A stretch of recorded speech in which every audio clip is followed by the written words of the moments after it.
Kindle this flame as a symbol of our gathering.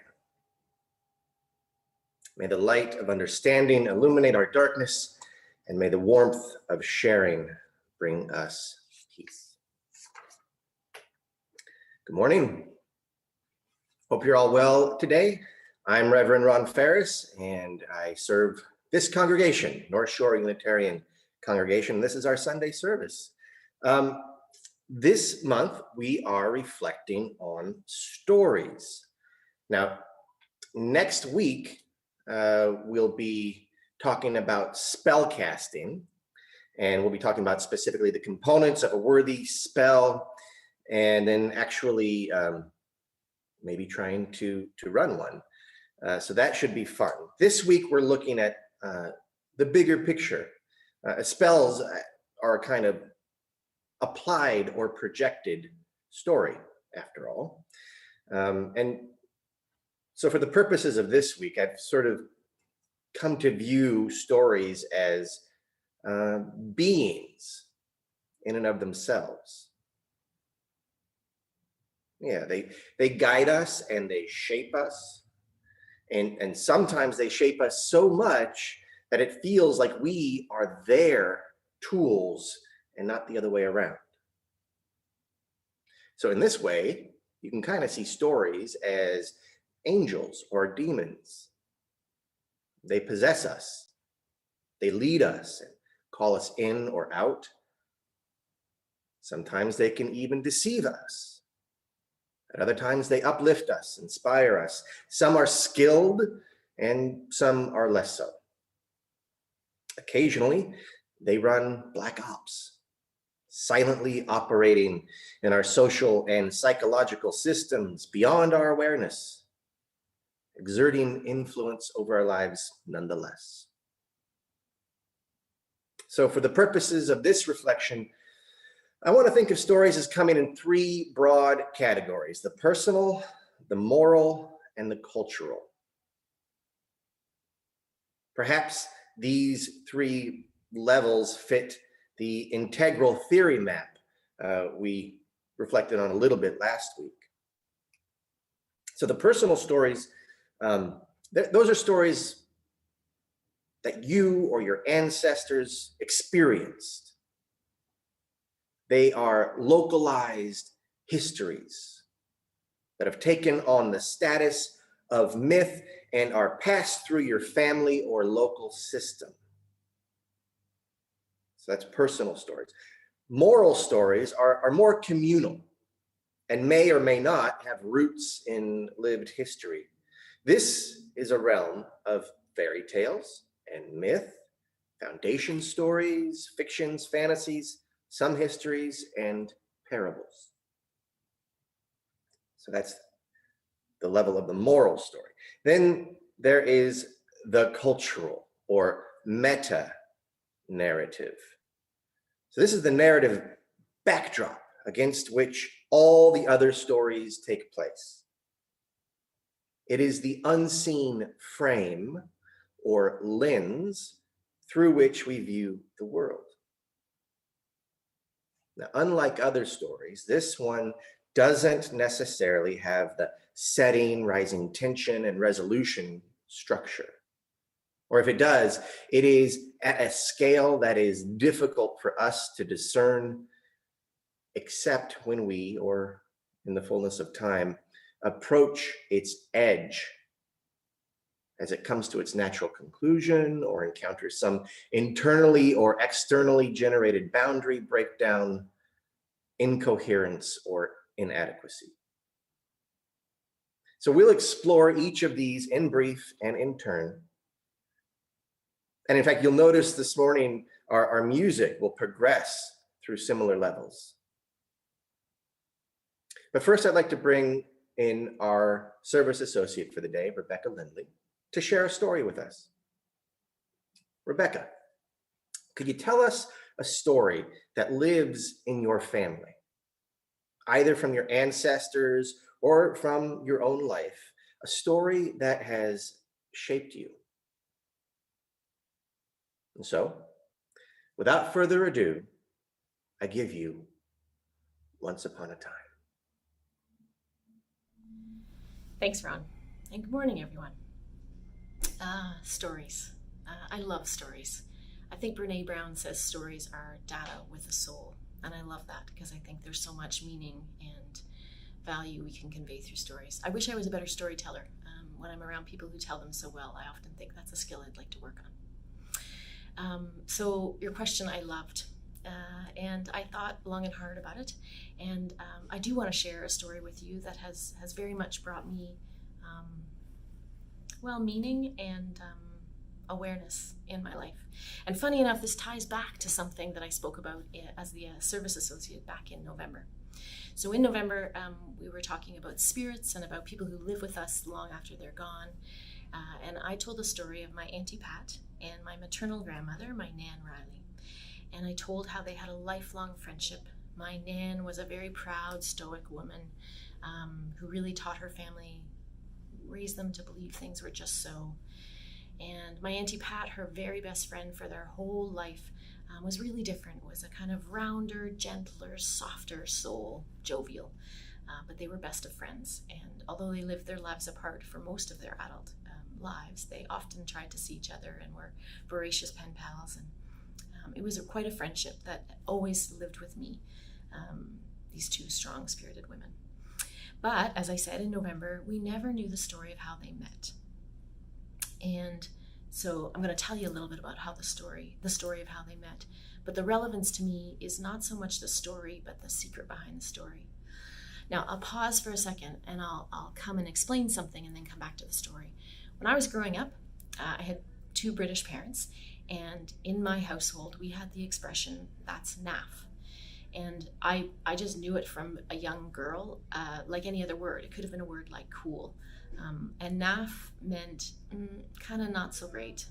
Yeah, that was a bit naff. And I never questioned it as a piece of vocabulary until I got a bit older. And when I traveled to England, I actually learned and saw people using it much more and learned kind of where it came from.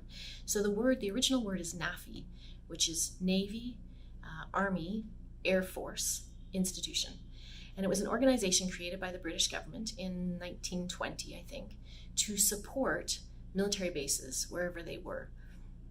So they would basically, the NAFI would run the little shops, the supermarket, the cafes, the clubs on the military base in support of the service personnel. And often the wives or family of service personnel would work in the NAFI, and there were just jobs on the base. Now there are still the NAFI, but they're in very few places, and they're not in England, they're usually overseas, but it still exists. The quality of things served and done in the NAFI was not always the highest, and so that's where the expression came from, that's a bit naff, he's a bit naff. And it's actually not really a very nice expression. Now in colloquial language it's used, it's not very much associated with that, so it's just a word like cool or silly. But its origins really are a bit judgmental. So back to my Nan and Auntie Pat.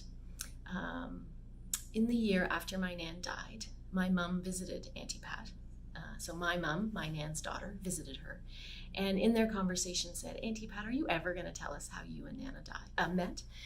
And Auntie Pat smiled, paused, thought about it, and thought, I promised your mum I would never tell, but your mum's gone now. I think it's reasonable to tell. And so she told us that how they met was that they both actually worked at the NAFI. And I gotta tell you, after a lifelong secret, that felt a bit like what? That's it? That's how you met, the NAFI? But what Auntie Pat explained, and what really made sense to us, was my Nan was so proud that she would have never wanted to admit that she worked at the NAFI, or that's how she and Auntie Pat met. And when I heard that, and I put that together with who I knew my Nan to be, I was so sad that sense of shame or of judgment lived with her with such weight her whole life that she couldn't tell anyone that that's how they had met. They were young women working. Why would it matter? But it mattered to my Nan. And I think growing up in Canada, where life and classes and cultures is a little bit different, it's hard for me to understand, but knowing enough about British culture and about my nan, I think I can see how that would be, but it really has left me with a sadness and a huge awareness of how people live feeling judged for forever. How as young people, we can just have these impressions given to us or laid upon us that we carry with us our whole life, and how it shapes who we are and what we tell, what secrets we share, and how we lead our lives. So it's probably a roundabout version of a story that shaped my life, but the secret of the story, and then finally the revealing of the story, has definitely shaped who I am. Thanks, Ron. For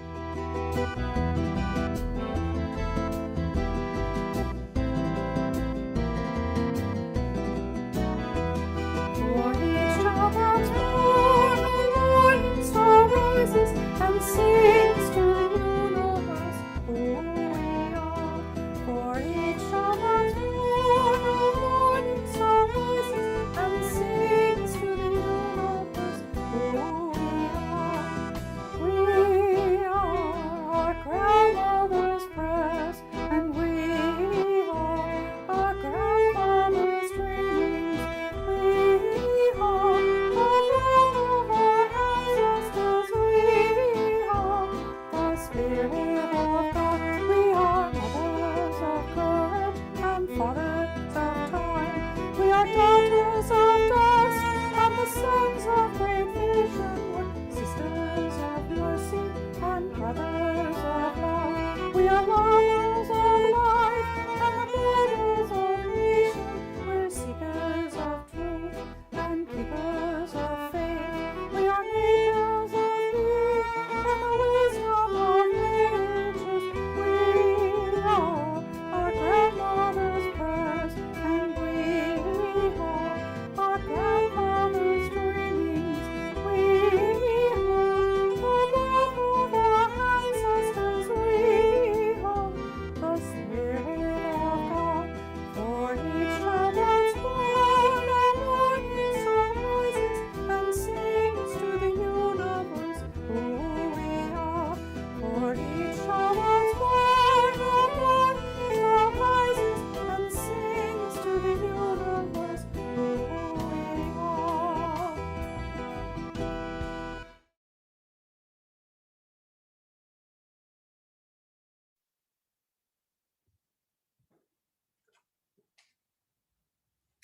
So I have a picture of my mom's dad showing me how to steal cookies from the cookie jar. And this cookie jar was in the shape of a squirrel eating a cookie. And this photo, in and of itself, is a story. The notion behind the story of a grandpa teaching a grandkid how to steal cookies, well, that has permeated generations. It was celebrated to my niece and to my own kids, and I can tell you, to this day, that celebration remains evident. Now, my dad's dad, so that was my mom's dad. My dad's dad was a teacher and a track coach in Indiana. So this would have been, in the 30s, right? I don't know a single thing about his wins and losses as a coach. I only know that he was the first in his town to welcome Black athletes onto his team. So these stories are, legendary in my family. Be iconoclastic. The cookie jar was almost literally an icon. It certainly contained the sacred. So teach iconoclasm. Do justice. Do the right thing regardless of consequence. And I can point to very real instances where these stories have guided decisions in my life and in my family system over generations. And perhaps these stories are updates of even older stories lost to time. Maybe they're new skins that old stories have worn, because stories do tend to propagate themselves. And I'm blessed to have the ancestors that I do. Of course, not all our stories are justice and mischief. There are some where the lesson is how not to be.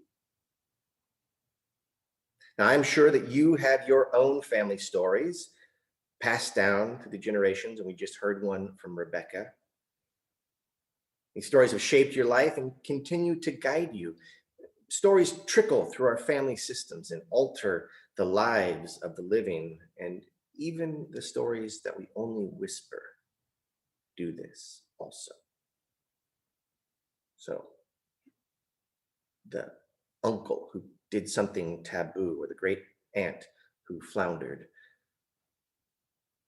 Shame and loss haunt us even when they were not earned by us. And those stories propagate too. These are the stories, of course, we're less proud of, and so they lurk. But we ignore them at our peril, for they are as effective as the stories of which we are proud. But unlike the positive stories, which amplify in the telling, it is by ignoring them that these ghosts become demonic influencers. Their power grows in the shadows. It's the same with congregations, by the way. So there's no exorcism to be performed necessarily. I mean, I think probably recognition is the best medicine, without fear or judgment, mind you. Now that I say that, it occurs to me that recognition without fear or judgment is a viable definition for compassion. The past that is you will be healed by our recognition of these stories, by our compassion, and by our vigilance. And that reminds me of a famous story in some circles about Timothy Leary. He had entrusted his brother to take his briefcase, which happened to be full of LSD, to the hotel while Timothy gave a lecture at a nearby university. That lecture was interrupted, however, when a rattled MC informed Timothy that his brother was on the phone and in an utter panic. It sounded like real trouble. See, Timothy's brother had eaten some of the contents of Timothy's briefcase and was now being menaced by a terrifying demon glaring at him from the ledge outside his hotel window. He wants to know what to do, said the bearer of this message to Timothy. Leary nodded knowingly. Tell my brother, he said, to open the window and invite the demon to tea.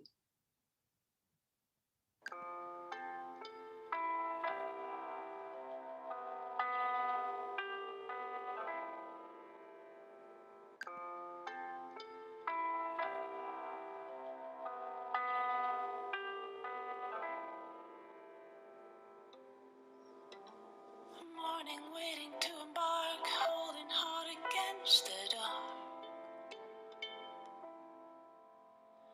In the company of ghosts, from pillar I have gone to post. I've traveled here to China's coast without the one I love the most. From the window of the train, Manitoba's endless plains. Corn is moving in the breeze, Scotland's near by degrees. The children hanging around my knees know nothing of these silent pleas. Home is not what I've left behind,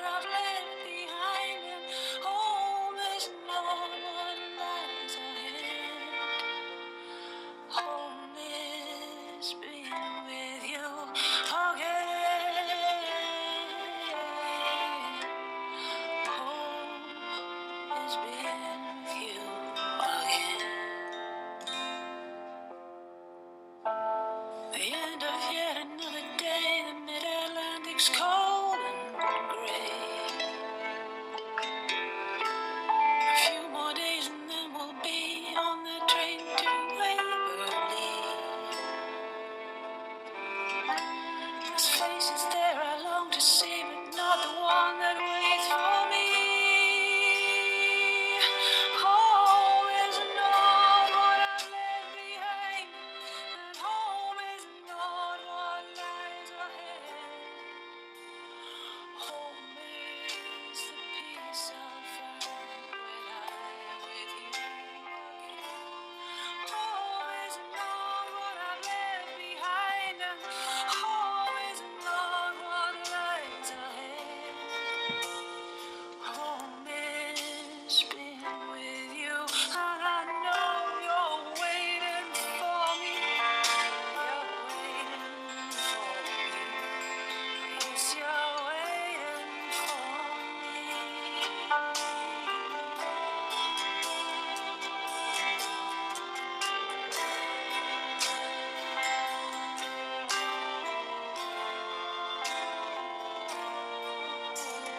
Home is the peace I'll find when I'm with you again.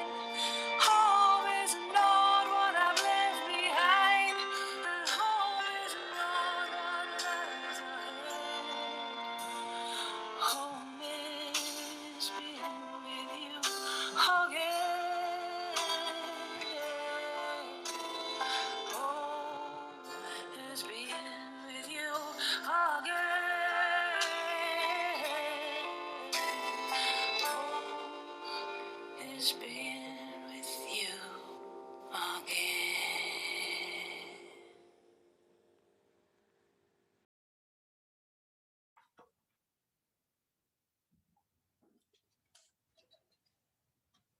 How amazing was that? We have a very special tech team, and much gratitude to them. So once upon a time, 2012 to be exact, folks at Ohio State University ran an experiment wherein they asked people to put themselves in a character's place while reading various stories. They found, for example, that when people identified with a protagonist who voted in the face of challenges, that the readers themselves were more likely to vote later on. So that makes sense. It's quite natural for us to identify with stories that are transmitted through the web of our culture, right? They are not about us by name, and yet they are about us as people. Our identification with them means they shape our sense of decision-making. So for that reason, I've named this category of stories the moral. So all stories are normative to some degree, right? That is, they make norms for us. But this is the category where we are intentional about the social and personal outcomes of the tale. There's no stories here about the rebellious cousin's moonshot Mexican drug deal that worked against all good sense. That's a family story. Moral stories are more universal. So this is the realm of the hummingbird, right? We talked about last week, or the fiddling emperor, the good Samaritan. I'm going to say it's also the realm of the big myths, Jesus, Krishna, Spider-Woman, coyote stories. The Big Bang and evolution belong here, as does Hansel and Gretel and Camelot, Johnny Appleseed, Jim Morrison, and Star Wars. It's a big category. Even little, allegories or wisdom sayings, like the Taoist one about the value of the clay pot being its emptiness. The point being that emptiness draws forth being or something, These are even stories in themselves, kind of like a photograph is. Of course, just like with personal stories, not all of these tales are good, right? Likewise, they can be deployed at our convenience as much as they deploy us. And sometimes both, right? So for instance, like the myth of the rugged individualist belongs here. Ryan spoke to this quite eloquently a few weeks ago. But that myth never was really true, and definitely has been deployed at our convenience. I mean, when it's convenient. And also came into being at a time and in a place where the resources appeared infinite, thus lending it a kind of credence. Yet, while never really true, it also came to guide an entire swath of our decision-making, and has indubitably contributed to the dire situation in which we find ourselves at this moment of our history. It's also true that some of the tales in this arena are good, but only for a time. And as they enact change upon their context, as they change us and we change the world,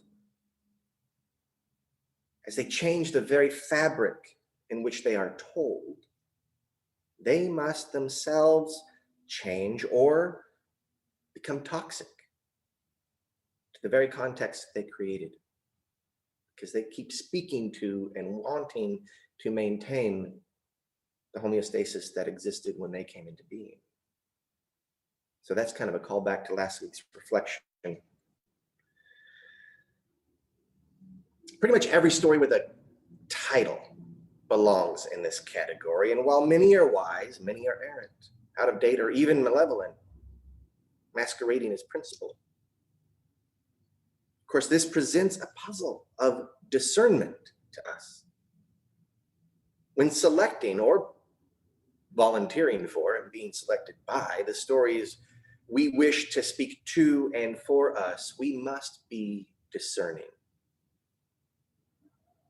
We must be aware of sourcing to fit our whimsy. For that raises the likelihood that we lack discipline and act irresponsibly. All the more easy to slip into the mundane sort of narcissism that leads to reactivity, fractious relationships, ignorant othering, denial, poor governance, planetary destitution, and a what's in it for me consumerist participation in one's own life. And we don't want that. I sometimes think that we ought to treat stories like we're interviewing them for a job. We should look at their resume, see what they are experienced in doing, and then check their references. Of course, this also applies to the contemporary cousin of fairy tales, punditry. Hey, that's me. Incidentally, NSUC, this congregation will soon be offering a series of workshops that will explore the discernment required to discover accurate sources in a media environment assaulted by misinformation and built on attention seeking. It's worth devoting some time to this.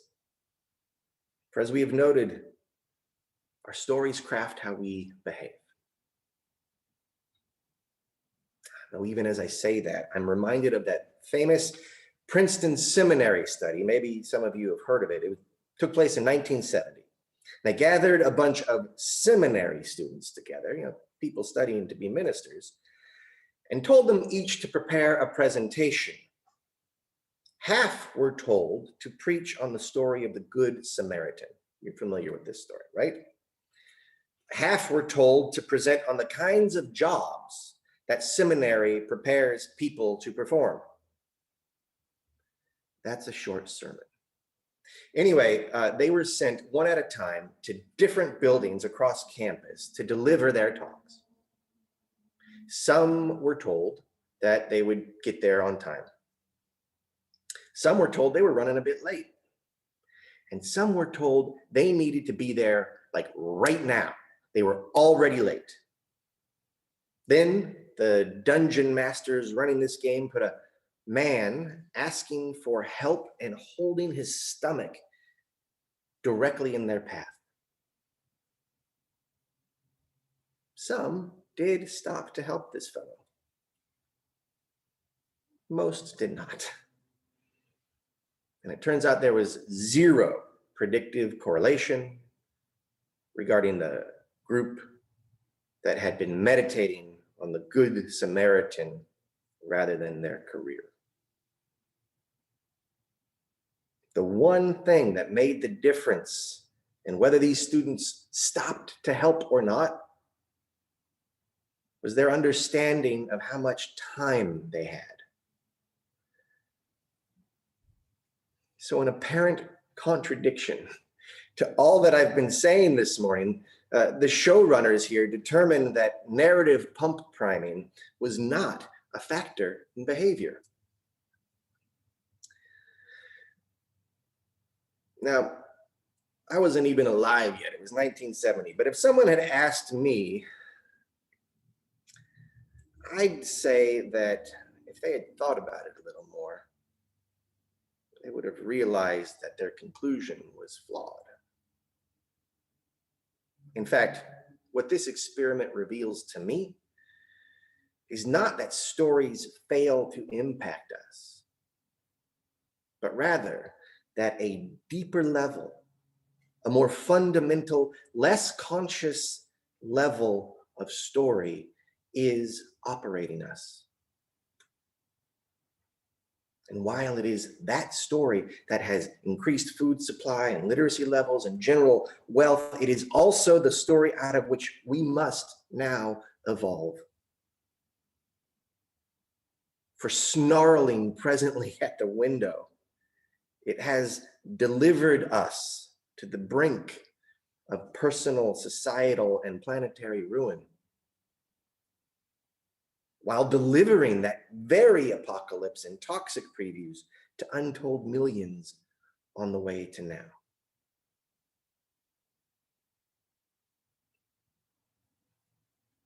Shall we invite it to tea?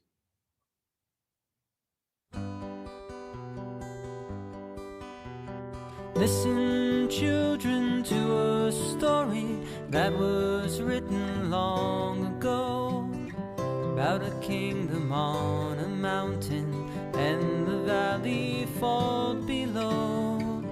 On the mountain was a treasure buried deep beneath the stone, and the valley people swore that they would have it for their very own.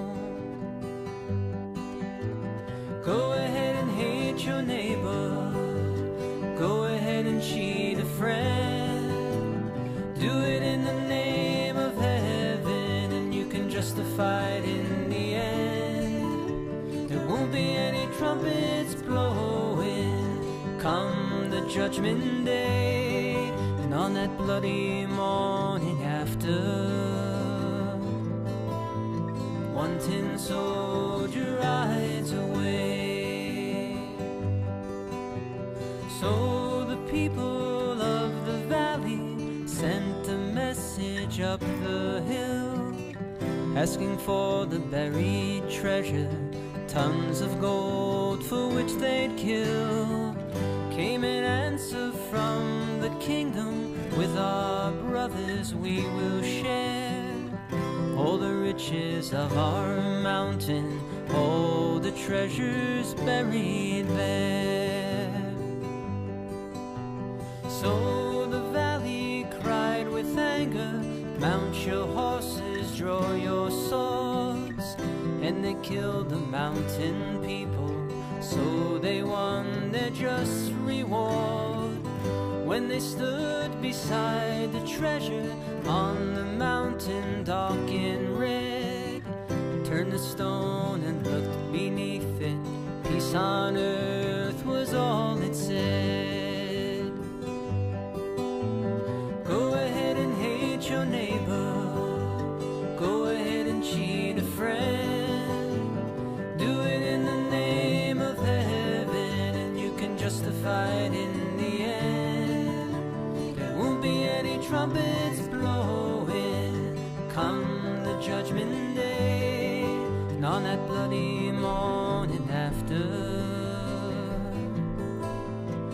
one tin soldier rides away.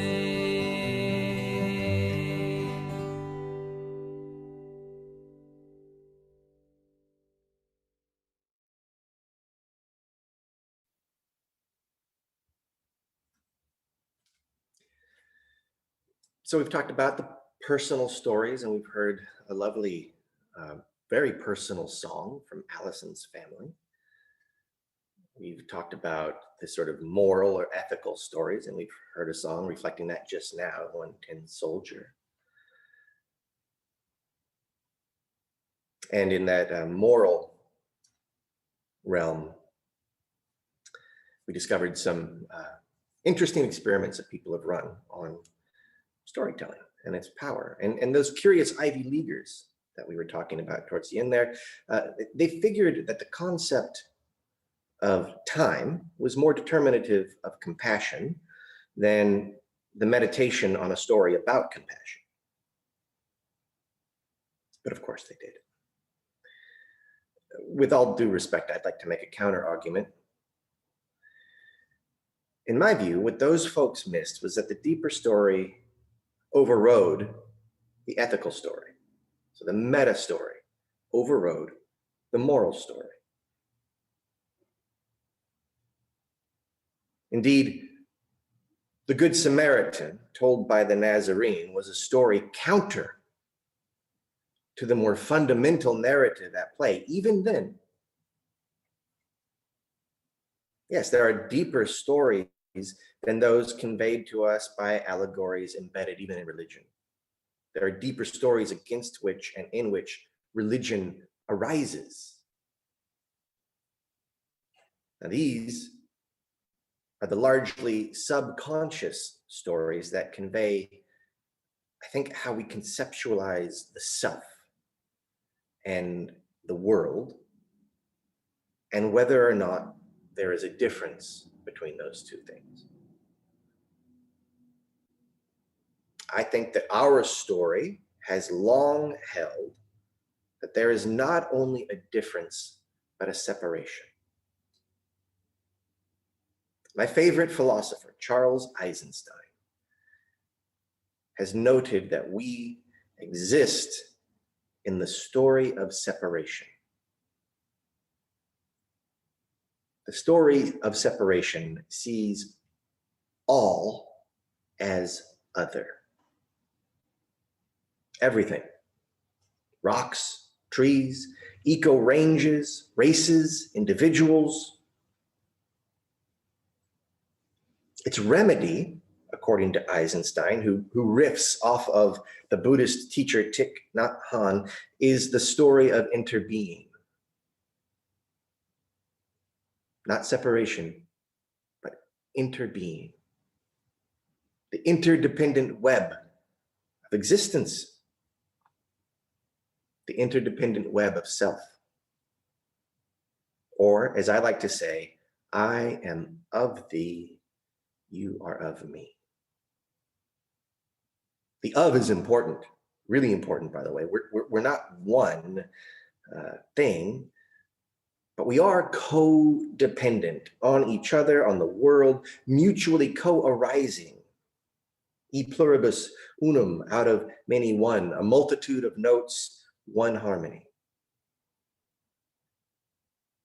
This has, really practical and immediate relevancy for us. We've been isolated now, separated quite physically from one another for going on more than a year and a half.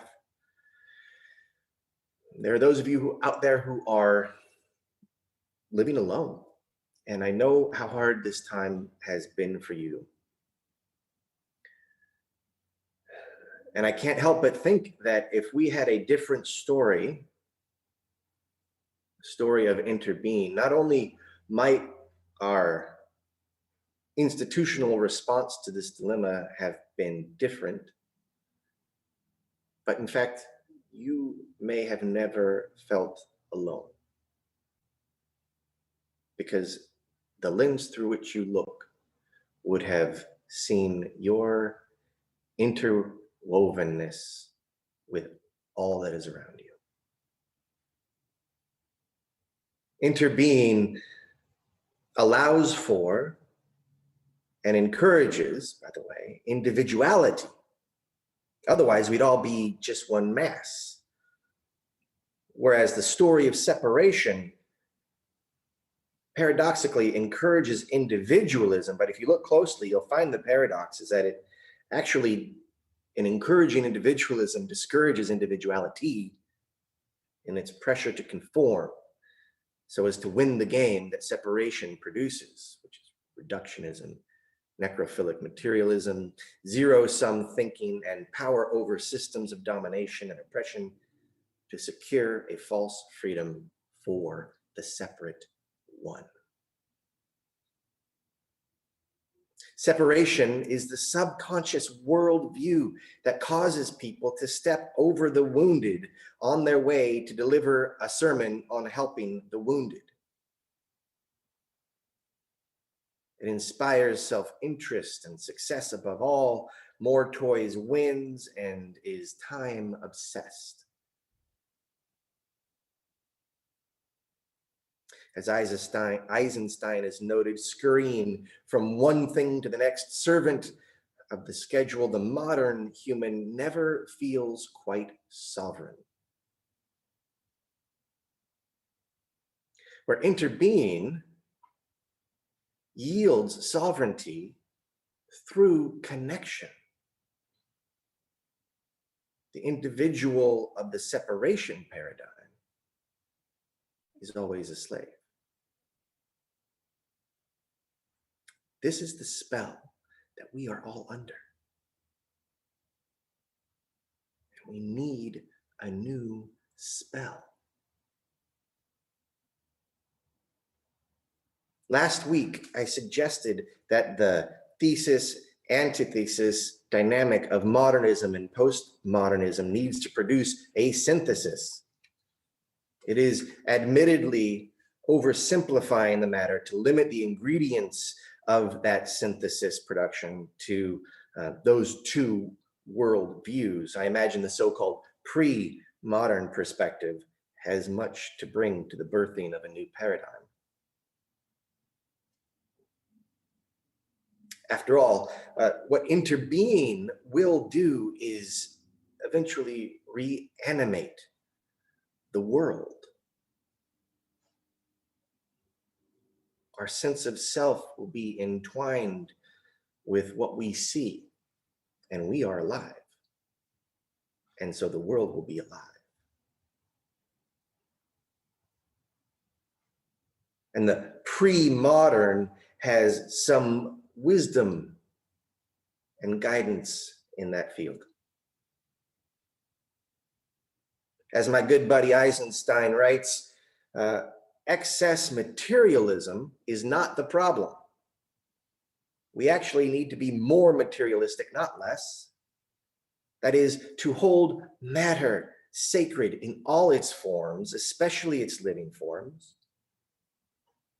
banishing sacredness to a non-material realm. No wonder modern society desecrates material. I am of thee, you are of me, will carry us from an isolated, non-empathic experience of self into an empathic experience of self and a more erotic, eros-based, love-based engagement with the world. A deep earth narrative. So how do we get there? I mean, it's one thing to say it and see it. It's another to feel it. And that's what we need.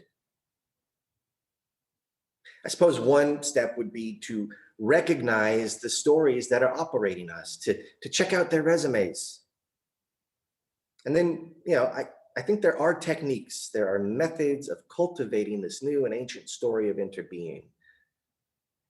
Mostly, they involve techniques of paying attention, but with more than just your senses, with more than just your intellect. Paying attention to one, and then some, and then everything with your feelings. And then it is also important to say, I think, at this juncture, I don't know. The crush to know is the same crush that caused good Samaritans to just be Samaritans. Immediacy is part of the story of separation. I don't know creates a space that feels in and of itself revolutionary. Now, that's not to say that there's no urgency here. We are in a pickle as a civilization. The story that has empowered it has run its course after thousands of years. That's a big shift. A new story grapples with the old, seeking emergence. We are perhaps its midwives. Can't force it. On the other hand, if enough of us grok it, not just know it, but feel it, not just see the lens, but see through the lens, maybe the day may yet be saved. More than saved. How do we do that? With empty clay pots, like the Taoist story, or maybe just with pots? I don't know.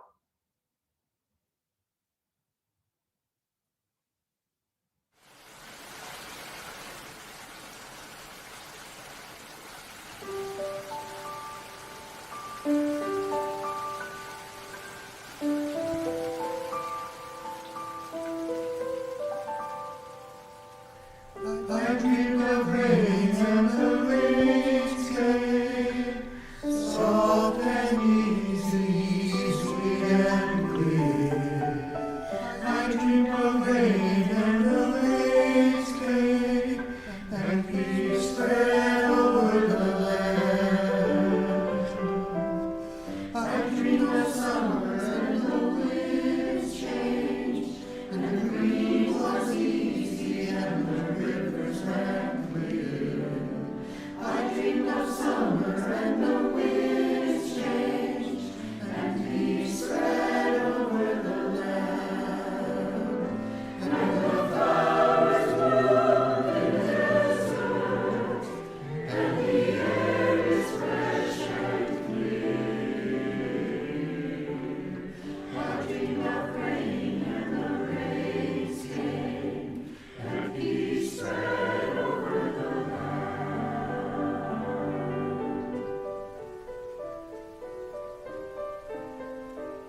Holy cow. Was that amazing or what?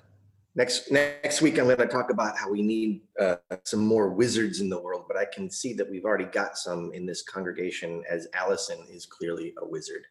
Thank you for putting that together, Allison, and Cynthia for the amazing visuals, and all y'all for your beautiful voices. That was startlingly good. So yes, maybe it put us in the mood for prayer, huh? We'll do a little prayer and a little exercise. I mean, prayer is good to open our hearts, to communicate, and to reach out, to actually invoke the sense of shared being. So let's do that for a moment. And you can think of prayer as a practice, and then we'll do a little bit more directed one as an add-on, as a bonus prayer. Now with 25% more prayer. Okay. Take a deep breath with me.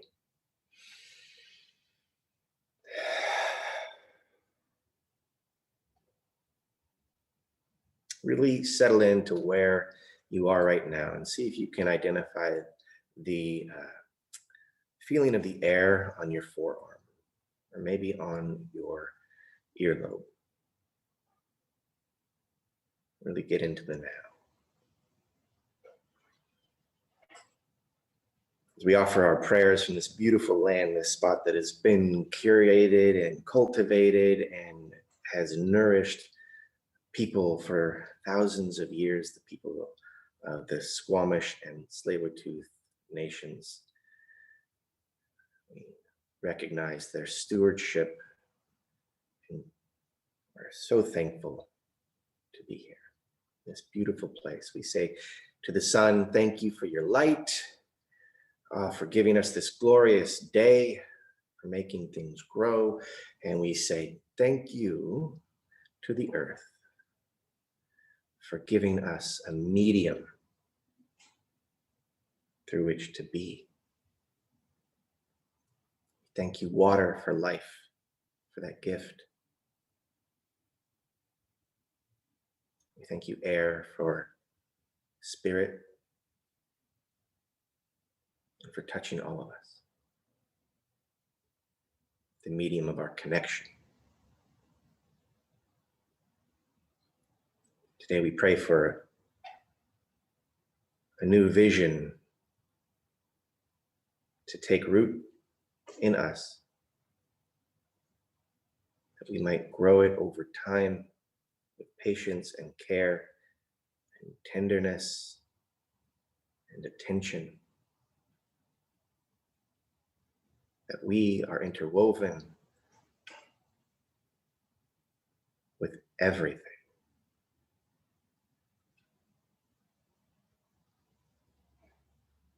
That we need not feel alone.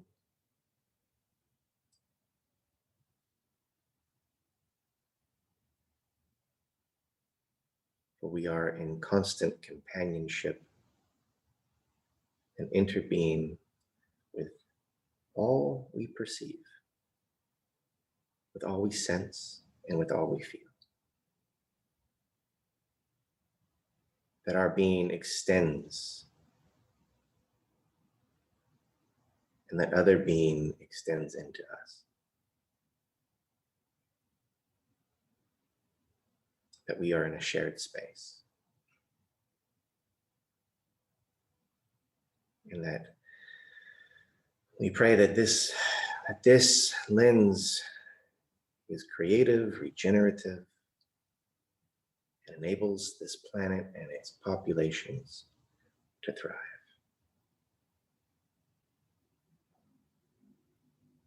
With that spirit in your heart, you might, if your eyes were closed, open them. And this is just an initial foray, but select any object nearby, any object at all. And perhaps better if you can touch it, if you can get close to it.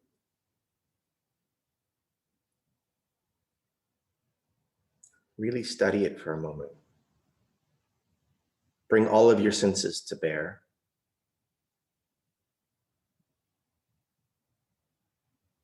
What's its temperature, its texture? What's it smell like? Does it have a sound?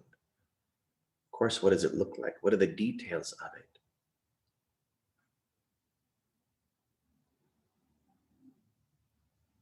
We're compressing this in time. Ideally, we would take a good deal, minutes to do this, right? But for now, just to give you a taste, really soak it in. Close your eyes for a moment now. When you reopen them, ask yourself, how does this object feel? Kind of emotionally, but more sensorially, but with not your senses. How does it feel? See if you can discern associations, histories from direct experience of how it feels.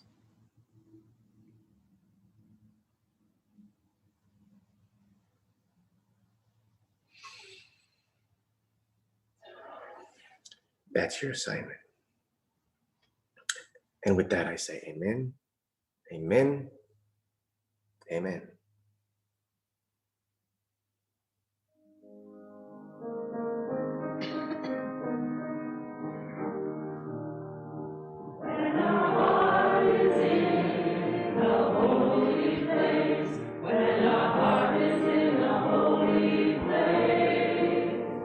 We are blessed with love and amazing grace when our heart is in a holy place.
some announcements for this morning. The outreach recipient for the month of May is SOS Children's Village BC. This is a wonderful organization that supports children and foster youth as they transition into adult living. I'm delighted to see it as the outreach recipient because I actually worked for SOS Children's Village Nova Scotia many, many years ago. As always, you can donate through text giving, through e-transfers to the church, cash or checks directly deposited or mailed to the church. More information in your e-bulletin. A couple other special announcements. There's no service on Sunday, May 16th. You're welcome to join the CUC service that would be broadcast by Zoom, and more information is available in the e-bulletin. If you're new to our community and you haven't met and spent much time with Reverend Ron, he'd love to meet and join with you. There's a Zoom kind of gathering planned for May 30th by Zoom, and more information will come out in the e-bulletin. There's new art in the sanctuary. You're welcome to stop by during office hours and see it. Today's image is called Hawks Series 122, and it's provided by Vancouver-based artist Lisa Ushowicz. I hope I said that correctly. Beautiful art. Thank you, Lisa. And lastly, one special announcement. We're still looking for contributions towards Lynn's retirement celebration. And we're looking for contributions in all forms. If you have bits of art that you or your children have done, or you're creating a card or a message, if you want to do a video recording of a message, if you want to send some special photos of your children and Lynn, or anything that kind of represents all of Lynn's hard work and contributions over the years, those contributions be welcomely received up until May 15th. And they will be put together in the presentation that's being done for Lynn, and also the physical kind of card and pieces that are given to Lynn. So anything will be really welcome. Thank you.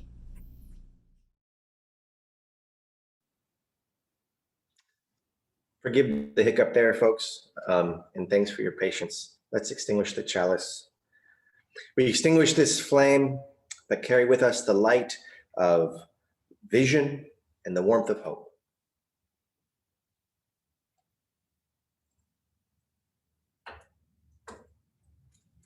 The world calls us to live with depth, meaning, and purpose. We go forth with courage and love.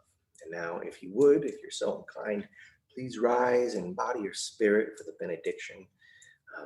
I encourage you to actually stand up because at least some of you will also be doing that. And it's nice to know that we're doing this thing in unison. There's a spiritual connection and an engagement of interbeing, if you will. So rise and embody your spirit to receive the benediction as we leave this sacred place that we have created together with our intention, with our hopes and support and the skills of so many beautiful volunteers. A true reflection of this community.